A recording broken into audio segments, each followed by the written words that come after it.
Phone কর না।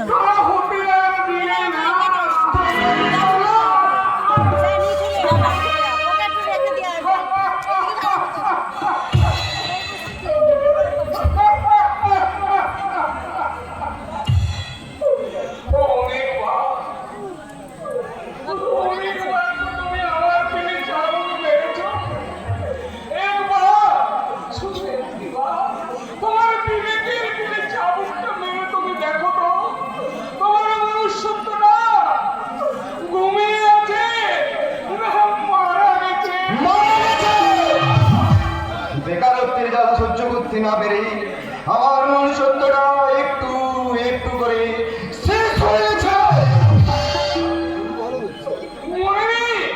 আমি বলছি এখনো জেগে উঠবে, একটু যদি সারাবি ওটা আবার জেগে উঠবে। না, না, আমি আর আমার মনুষ্যত্বকে জাগতে দিতে চাই না।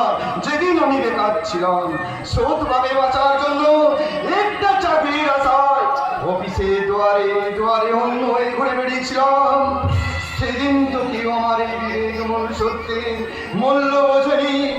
একমাত্র ব্রাহ্মণ চুলে রাজ্যে আমাকে পথ থেকে তুলে নিয়েছে, সুখের সীমানায় পৌঁছে দিয়েছে। তাই ব্রাহ্মণ চুলে রাজ্যের উপকার করতে আমি নিচে নামতে পারে। কি বলবে? তুই আমার মাথায় সর্বনাশ করতে হাত বাড়িয়েছিলি, তাই তোকে না যাবেই।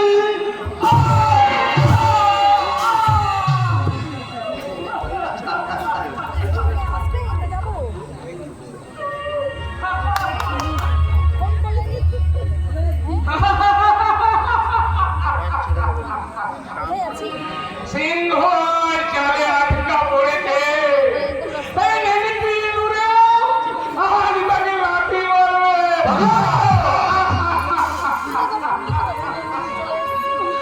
শোন এবার করে তোর সত্য ন্যায় ধর্ম এখনো লুপ্ত হয়ে যায়নি, এখনো সূর্য ওঠে তাড়াতাড়ি নয়, মহাভাবীর শাস্তি দিতে আকাশ থেকে নেমে আসা বলল।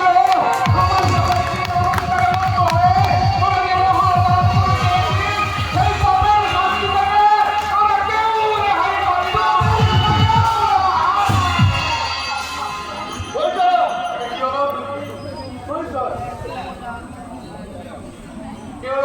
Half time signal, half time খেলো তুমি, আর লাস্ট টাইমটা খেলবো